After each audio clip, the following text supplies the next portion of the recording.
طيب خليني أشوف المقطع بس الثامن الذي هو في المدينة النبوية على ساكنها أفضل الصلاة وأتم التسليم، لنريكم ما هو أدهى وما هو أعظم. هناك دعاء يسمى دعاء كميل، هذا الدعاء يجتمع فيه ويحشدون له ما يقارب 30 إلى 35 ألف رافضي يدير هذا التجمع الحرس الثوري على مرأى ومسمع من المسؤولين، بل يهيأ لهم المكان وينقل هذا الدعاء والتجمع بالقنوات الفضائية. أكثر من 30 قناة فضائية إيرانية صفوية بالقرب من محمد صلى الله عليه وسلم يدعون إلى الشرك وإلى كثير من الأمور، ونحن ما زلنا نقول لا للطائفية وإلى الأسف الشديد بعد هذا تحسسوا رؤوسكم، والله لن يكلوا ولن يملوا حتى تقطف هذه الرؤوس واحدا تلو الآخر.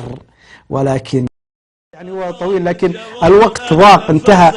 تعليق أخير شيخ إبراهيم، حتى الأوراق يعني تكاد أن تطير من وبما أن الأوراق تتطاير بين يديك، أنا ليس لي تعليق إلا يا القهر. يا القهر. إذن أختم يا القهر، ولكن لن نقولها بإذن الله، ونحن بإذن الله لسنا من هذا الصنف، وإنما بإذن الله سنأتيكم بإذن الله.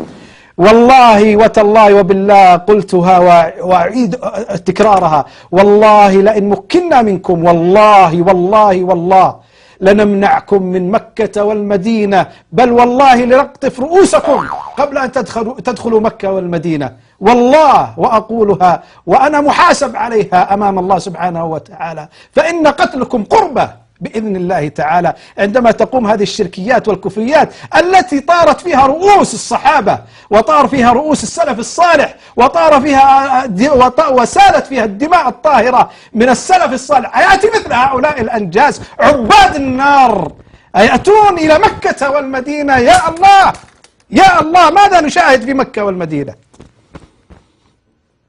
للأسف الشديد والله لم يعد هناك إلا أن نقول